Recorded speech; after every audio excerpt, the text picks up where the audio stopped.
Hi hello అందరికీ నమస్కారం. Welcome to our channel. నేను ఆదిత్య. ఏపీలో వైఎస్ఆర్సీపీ అధికారం కోల్పోయిన తర్వాత టీడీపీ అధికారంలోకి వచ్చిన తర్వాత ఆ టైంలో ఉన్నటువంటి ప్రజాప్రతినిధులు వారు చేసినటువంటి అక్రమాల గురించి కానీ వారు చేసినటువంటి దందాల గురించి కానీ ప్రస్తుతం అధికారంలో ఉన్నటువంటి అధికారులు ఒకటి తర్వాత ఒకటి వెలికి తీసే ప్రయత్నంలో ఉన్నారు. సో అందులో భాగంగా ఇప్పుడు రోజా వంతు వచ్చిందంటూ ఒక వార్త అయితే నెట్టింట చక్కర్లు కొడుతుంది. సో మరి ఇది ఏ విధంగా ఉండబోతుంది, రానున్న రోజుల్లో అప్పటి వైఎస్ఆర్సీపీ ప్రజాప్రతినిధుల పరిస్థితి ఏ విధంగా ఉండబోతుంది, అసలు వాళ్ళ రాజకీయ భవిష్యత్తు ఏ విధంగా ఉండబోతుందో తెలుసుకునే ప్రయత్నం చేద్దాం. సో ప్రస్తుతానికి మనతో పాటు స్టూడియోలో ఉన్నారు ప్రముఖ సీనియర్ జర్నలిస్టు అలాగే ప్రముఖ రాజకీయ విశ్లేషకులు జగదేవ్ గారు. సో సార్ని అడిగి తెలుసుకుందాం. సార్ నమస్కారం. సార్ ఏపీలో వైఎస్ఆర్సీపీ అధికారం కోల్పోయిన తర్వాత టీడీపీ అధికారంలోకి వచ్చిన తర్వాత అప్పటి ప్రజాప్రతినిధులు చేసినటువంటి ఏదైతే అక్రమాలు ఉన్నాయో ఇప్పుడు అధికారులు ఒకటి తర్వాత ఒకటి వెలికి తీస్తూ ఉన్నారు. అందులో భాగంగా మనం చూసాం గతంలో కొంతమందికి ఆల్రెడీ జైలుకి వెళ్ళిన వాళ్ళు ఉన్నారు, వెళ్ళే వాళ్ళు కూడా ఉన్నారని వార్త వినిపించింది. ఇప్పుడు రోజా వంతు వచ్చింది అన్నట్టుగా మాట్లాడుతున్నారు. సో మరి దాన్ని ఏ కోణంలో చూడొచ్చు, ఇది ఎలా ఉండబోతుంది అసలు? ఇప్పుడు ఏదైతే మీరు అన్నట్టు గత ప్రభుత్వంలో అవకతవకలో అవినీతో అక్రమాలో దానికి మనం సరైన పేరు పెట్టలేమనుకోండి. ఒకవేళ మీరు అన్నట్టు ఆయా శాఖాపరమైన ఒక్కొక్కరుగా ఇన్వెస్టిగేషన్ చేసినప్పుడు లేదంటే ఇక్కడ ఏదైనా తేడాలు వచ్చాయి, ఇక్కడ ఇది జరిగింది అనుకున్నప్పుడు వాళ్ళకి లేదా ఫిర్యాదులు అందిన నేపథ్యంలో ఎంక్వైరీ స్టార్ట్ చేసినప్పుడు ఇవన్నీ బయటకు వస్తుంటే కక్ష సాధింపు అక్రమంగా అరెస్టులు చేయబోవడానికి ప్రయత్నిస్తున్నారన్నట్టుగా ఆల్రెడీ వీళ్ళు స్టార్ట్ చేసేసారు. ఆల్రెడీ పెద్దిరెడ్డి గారు అయితేనేమి, జోగి రమేష్ గారు లాంటి వాళ్ళు అయితేనేమి. ఇప్పుడు ఆల్రెడీ మొన్న జోగి రమేష్ గారు వాళ్ళ అబ్బాయి అగ్రిగోల్డ్ భూములు అంబాపురం సంబంధించి నడుస్తుంది. ఇప్పుడు రోజా గారు వంతు ఏంటి, ఆడుదాం ఆంధ్ర అనే కార్యక్రమం వైసీపీ ప్రభుత్వం గతంలో పెట్టింది.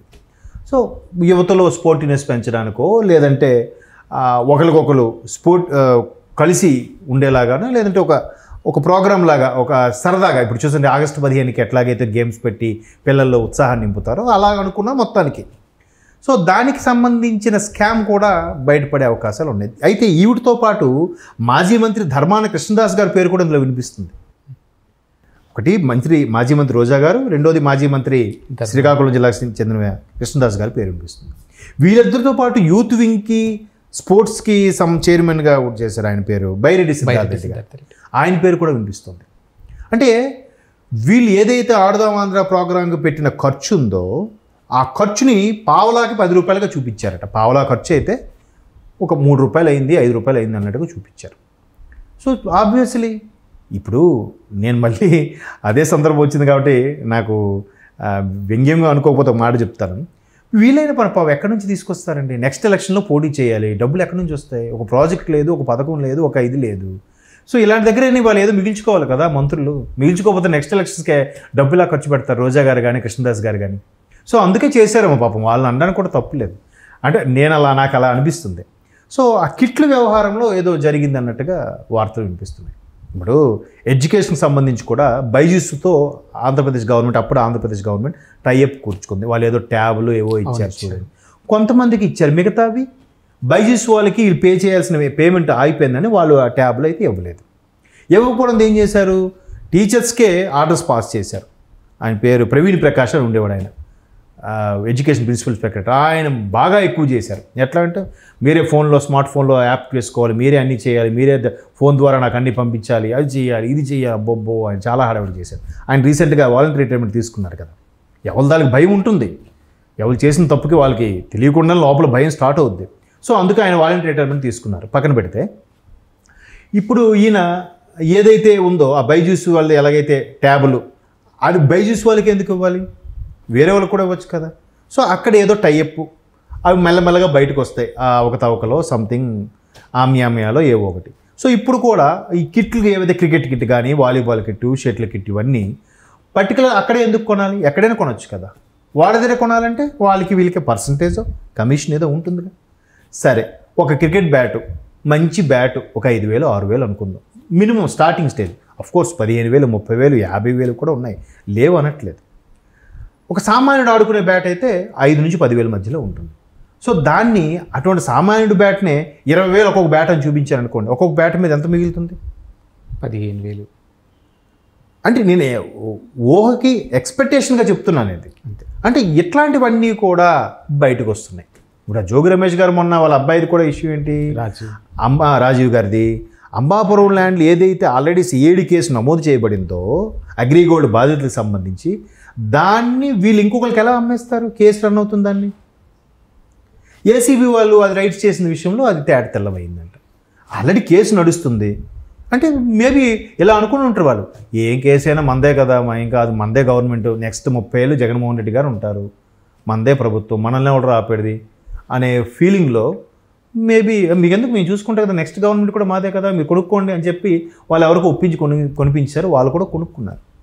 కేసు రన్ అవుతాన్ని మీరు ఎలా కొనుక్కుంటారు? ఇప్పుడు అది కదా. A1గా రాజీవ్ గారిని, A2గా వాళ్ళ బ్రదరు వెంకటేశ్వర్ లేదా ఆయన పేరు బాబాయ్, అదే రాజీవ్ బాబాయ్ అంటే జోగి రమేష్ గారి సోదరుడే కదా, సో ఆయన పేరు A2గా. మిగతా A3 A4 కూడా వీళ్ళందరూ ఎవరున్నారు? అక్కడ ఉండే తహసీల్దారు, అక్కడ ఉండే సర్వేయరు, అక్కడ ఉండే రెవెన్యూ ఇన్స్పెక్టర్, ఎవరో సంథింగ్ ఎక్సెట్రా ఉన్నారు. అంటే ప్రభుత్వ ఉద్యోగులు వీళ్ళు కలిసి కుమ్మక్ చేశారు. ఇప్పుడు ఇక్కడ కూడా స్పోర్ట్స్ అథారిటీ ఏదైతే ఉంటుందో, ఏపీ స్పోర్ట్స్ అథారిటీ, ఆ ఉద్యోగులు కూడా మేబీ టైఅప్ అయ్యారేమో, ఎవరికి తెలుసు. వాళ్ళతో పాటు వీళ్ళ పేర్లు కూడా వినిపిస్తుంది. ఇప్పుడు ఏమంటారు, ఒకవేళ వీళ్ళ మీద చర్యలు తీసుకొని ఒక్కొక్కటికి ఇన్వెస్టిగేషన్ స్టార్ట్ చేసినా కక్ష సాధింపు అనేస్తారు సింపుల్గా.